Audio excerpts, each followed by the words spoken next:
Welcoming you to a life of awareness, the Presence Project is excited for you to join us for today's podcast with your host, Paul Kersner.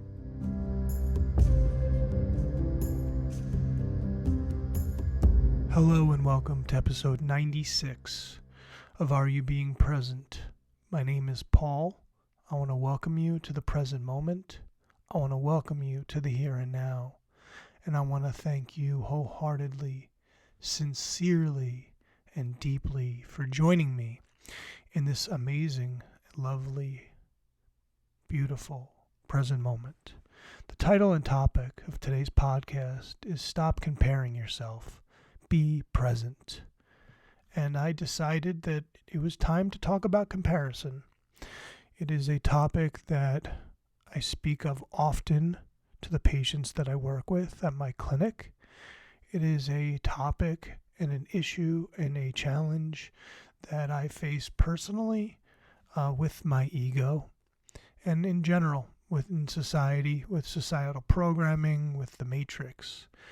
And I believe that talking about a topic like comparison is going to be very helpful for all of you who are on the path, who are awakening, who are seeing value in being present, having a presence practice, being mindful.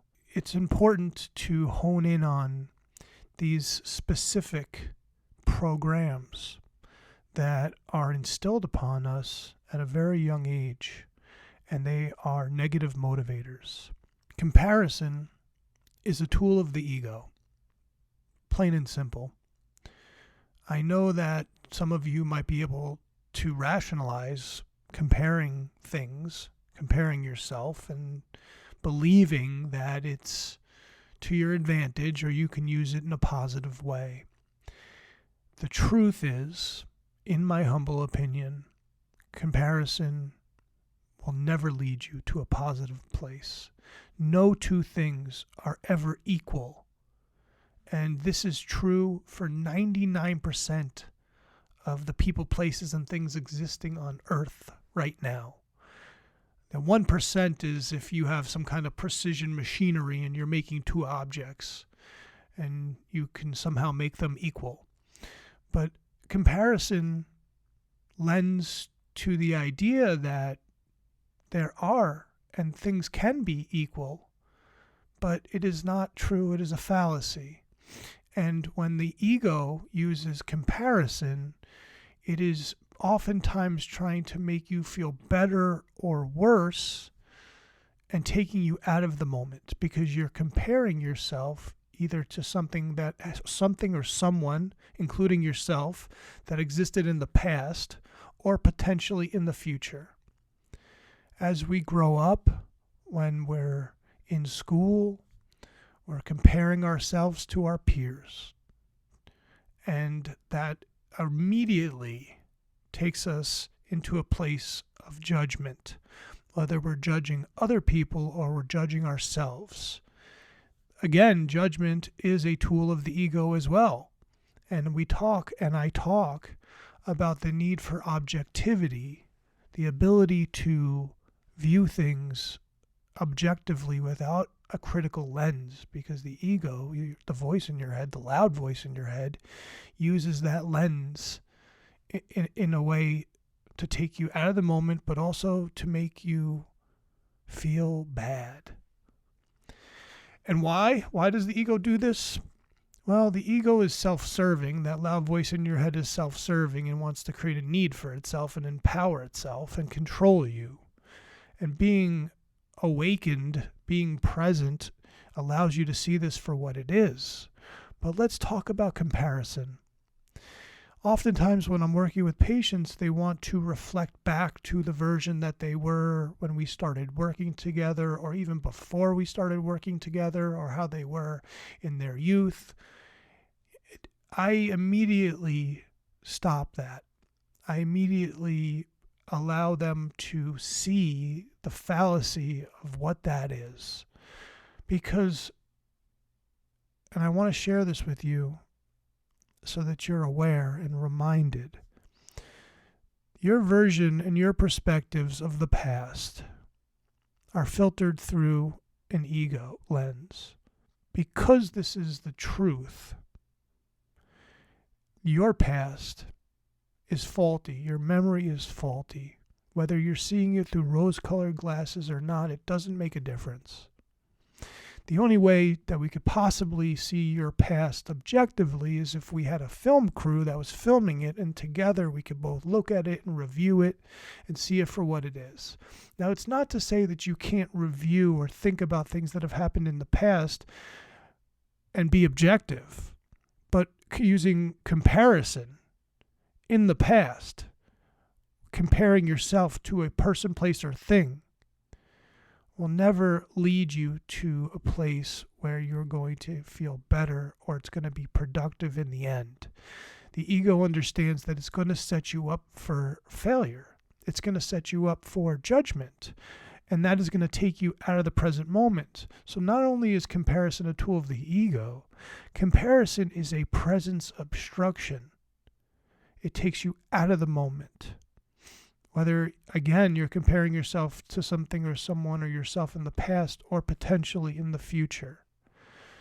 This is an important thing to take note of because it's part of the nomenclature. It's part of the way that we communicate with other people, and it's also the way we communicate with ourselves, that we hold ourselves in comparison to who we are, to who we were, and potentially to who we're going to be.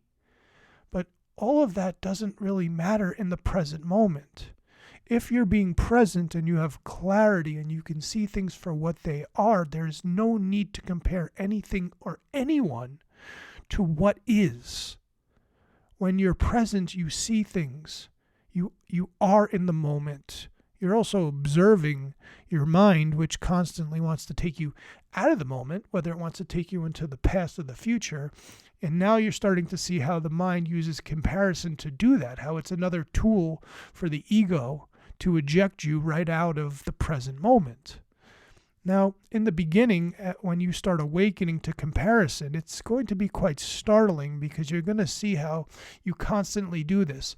And you're going to be able to reflect back to how you were controlled and manipulated using comparison as a child or as an adolescent, how you're using comparison or comparisons being used against you at work, with your coworkers, how you're using comparison with your spouse or your partner or your friends. And behind the comparison is always the ego. It's always that loud voice in your head. The work is to identify it as it's showing up. And in the beginning, when you start doing this work, you're going to catch it post-haste. You're going to catch it after the fact. That's okay. The beauty of doing the work is that it doesn't matter if you catch it after the fact. It just matters that you're putting forward the effort to catch it, to see it for what it is, not to be judgmental, and being able to shift and use it and see it for what it is, which is a negative motivator, which is a presence obstruction, which is not helpful, which is not healthy. So let us take a moment together to let go of this negative motivator of comparison. Now, you might tell me that you can reframe it in a way that's helpful, and I would respect your perspective and your perceptions because they are truly subjective to your own reality. But I can only share with you the clinical experience that I have working with thousands of patients over the past 13 years, and I could also share with you my personal experience being on this path for over 20 years and doing this work and having an ego that used comparison against me relentlessly. And I see it oftentimes in clinic. I see it in my own waking reality, how often I'm comparing myself to others or to myself, and it's not helpful. And I'm able to do the work in the moment so that I can let it go. I mean, that is the beauty of having a strong presence practice, is that once you're able to enter into and maintain a state of presence, you're observing the ego, that loud voice in your head, and what it's telling you. And now you can really hone in on one of its primary tools that it's been using against you, not for you, that your ego's been using against you this entire time. Because it also likes to use comparison as a projection. And that is something that the ego will use relentlessly for you to project your concerns, your fears onto others who really are not thinking about you. Most people are so wrapped up in their own realities. So many people are at war with their own egos that they're not really comparing themselves to you at all. They're too busy comparing themselves to themselves or getting hammered by their ego. And it's just projections of their own reality. And, we talked about the 4 agreements, and that's definitely one of my favorite agreements, is that what other people say and do has very little to do with you. It's a projection of their own reality. It's a projection of their own ego. So we have to really practice the 4 agreements, and that allows us to also see how comparison plays into that. Now, I'm not saying that this is going to be easy.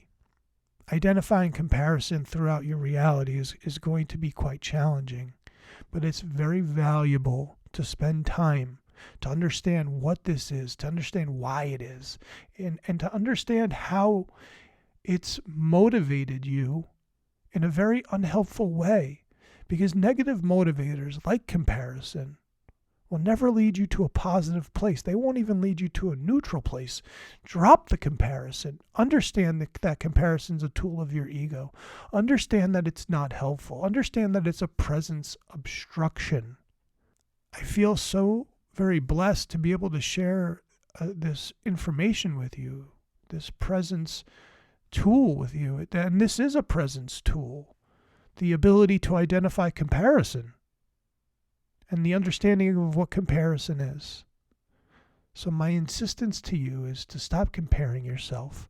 Stop comparing yourself to others. Stop comparing yourself to a past version of who you were, or even who you thought you were. And stop comparing yourself to who you think you might be. Let it go. You are who you are, where you are. Be present and accept that. You can work with that. Don't compare it to anything else or anyone else. Let it go. Use your presence tools to ground into the moment, to breathe, to accept. I hope that you found this podcast helpful. More so, I hope that you can use this podcast to alleviate the self-inflicted suffering that you and so many people are experiencing at the hands of your ego, that loud voice in your head that is not helpful, and it is not you. So thank you for spending these precious present seconds with me. And as always, I wish you nothing but peace. Thank you for listening to the Are You Being Present podcast, brought to you by the Presence Projects. Remember, you have a choice. Choose to be present.